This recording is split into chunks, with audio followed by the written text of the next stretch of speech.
In a quiet American town, at the end of a gravel road, stood a house no one paid attention to anymore. Inside lived Walter Hayes, 77 years old, wealthy, respected, and completely alone. Walter had spent his life building control, property, money, influence, but he had never built a family. His wife was gone. There were no children, and as the years passed, one fear grew stronger than all the others: the fear of being forgotten. That fear changed everything when Emily Carter entered his life.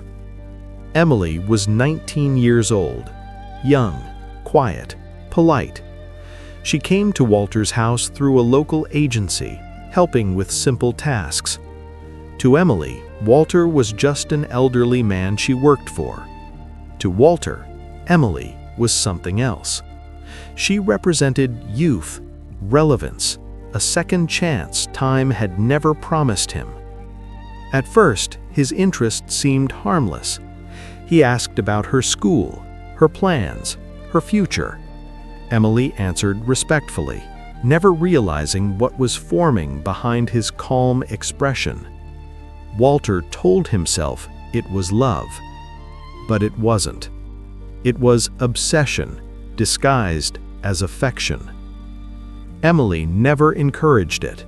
Her heart belonged to someone else, Michael Reed. Michael was 21, a construction worker, honest, ambitious.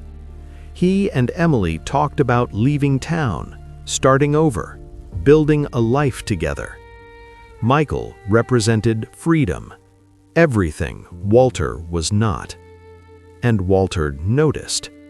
He noticed the smiles, the late phone calls, the way Emily's attention drifted away from him. One evening, Walter finally spoke plainly. "I can give you security," he said calmly. "Money, a home, a future without struggle." Emily shook her head. "I respect you, Walter," she said calmly, "but I don't love you. I never will." The rejection was quiet, but to Walter, it was humiliation, loss of control. And Walter Hayes had never accepted either. That night, he made a decision. Michael was the obstacle, and obstacles could be removed. Walter still had connections, old favors, money that spoke louder than questions. He never touched Michael himself. He didn't need to. 2 weeks later, Michael never came home. Police ruled it a hit-and-run accident. No witnesses, no cameras, case closed. Emily's world collapsed.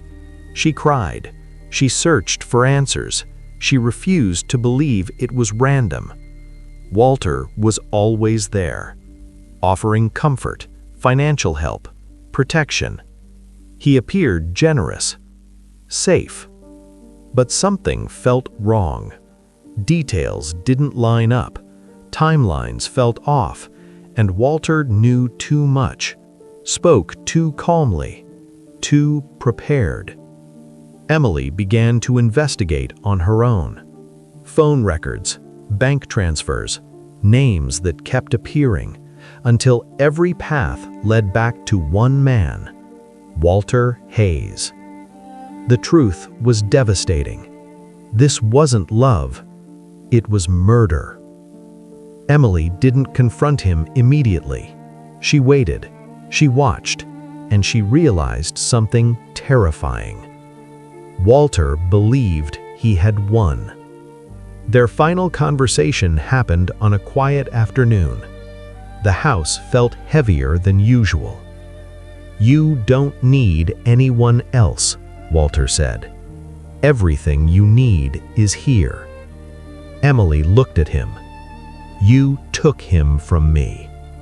For the first time, Walter showed fear, real fear.